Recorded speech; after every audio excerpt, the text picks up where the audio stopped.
Bonjour everyone, Pantoufleee here today for a new video in which we're going to talk about Powercrept Premium and what I think could be a really good solution to make them back in the game. Let me explain to you first what is power creeping. Basically, when Wargaming releases a premium version of a tank in the game, first when it's released it's quite a strong tank because people don't know how to play against it, but overall because it fits the current meta in a way that makes it broken. I hope you understand what I mean. But the year passes, and as the year passes, you will get more and more new premiums implemented, and those new premiums are probably gonna be better than your premium you bought several months or years ago, simply because those new premiums will fit the current meta they are implemented on. That's pretty much a market, and that's how Wargaming makes money, by releasing premium tanks on the long run that fits the current meta. The best example right now being the AMX M454, which is mobile, strong, and has a good and reliable gun. But what else? What about those tanks that got Powercrept? Usually they are left behind and you are never gonna use them again, because they will just take the dust in your garage. Because why would you play a tank that has been Powercrept if in your garage you have a brand new premium that fits every single expectations you could get from this premium in your garage? And that's where all those tanks are lost, and I think that's the shame. The perfect example for that is the KV5. That's why I show you a KV5 replay right now. We're gonna see two KV5 replay, by the way. One where it's bottom tier and one when it's top tier. For the moment, we are on the bottom tier one. The KV5, what is the main problem of the KV5 right now? This tank has a lot of weak spots, and back in the days those weak spots were not a problem for two things. It was impossible for people to use gold shells because gold shells actually had to be bought with regular gold, real gold, not credits. But also back in the days the KV5 was doing well because all those tanks didn't get the penetration buff or anything like that, and that's what made the KV5 a great tank. Nowadays, most premium tanks at tier 8 are featuring 240mm of raw penetration without even gold shell, and trust me, with 240mm of penetration you can penetrate your KV5 quite easily. So you might think it's a shame. Back in the days I spent, I don't know, 8,000 gold to get my KV5, and nowadays if I want to use it, it's just pain in the ass because it's a horrible tank to play in the current meta. And if you think that, honestly, you are right, and Wargaming is making a business out of that because they kind of force you to pay for brand new premiums, because those premiums are gonna be better. But hey, there are other ways for Wargaming to actually help us make those tanks shine again on the battlefield.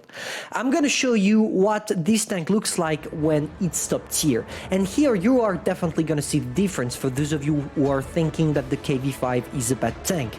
The main solution and the only viable solution we could get to make those tanks great again is simply a preferential matchmaking that will make them fall top tier all the time. Let me explain to you why. Those Powercrept tanks, they are doing well against tier 8 and tier 7, because even if the current meta already affected them, because back in the days you didn't face WZ121 GFT, you did not face Karen Evan Action 10, you didn't face Emil 1, etc., but they are still doing good when they are top tier. I'm not saying that they are broken. I'm not talking about a tank that is completely OP when it's top tier. It's not the case of the KV5, it's not the case of the i6, it's not the case of the Lover, it's not the case of any single old premiums in this game, besides some that are completely broken and are exceptions, such as the Keniotsu, for example. But a preferential matchmaking would make me personally play the KV5 again. A +0 -1 matchmaking. That's, in my opinion, the best way to make those tanks playable again, because in the current meta it's already hard for you to catch up with tier 8 when it comes to premium and even regular tank destroyer or even regular heavy tanks. But if we did something by putting the possibility for the KV-5 to only encounter tanks of the same tier or one tier below, then yes, this tank would be playable again, and I'm pretty sure a lot of people would play it as well.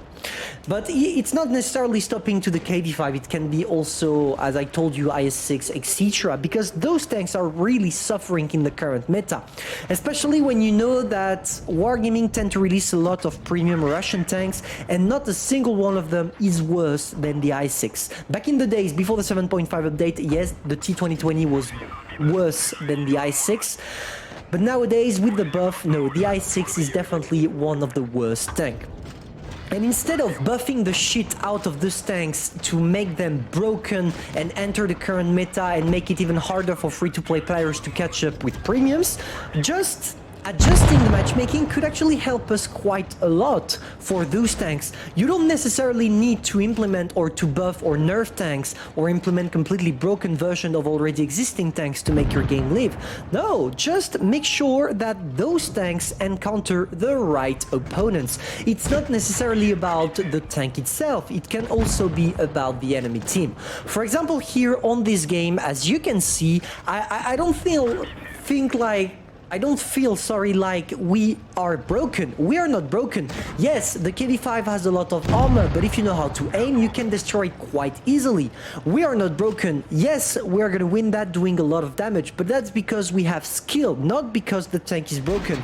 It's not the same as when we talk about the Caravan Action 10, when you're in all down, you can literally wreck all your opponents.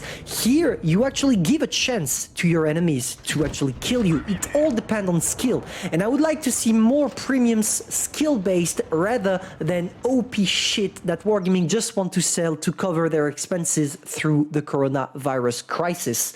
What do you think about this idea, guys? I'm curious to know what you think about such an idea.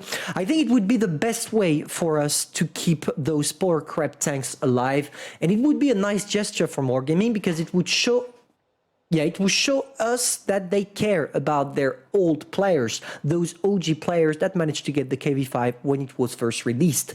Anyway, hope you enjoyed. If that's the case, you know what to do, and I'm gonna see you soon for a new video. Au revoir.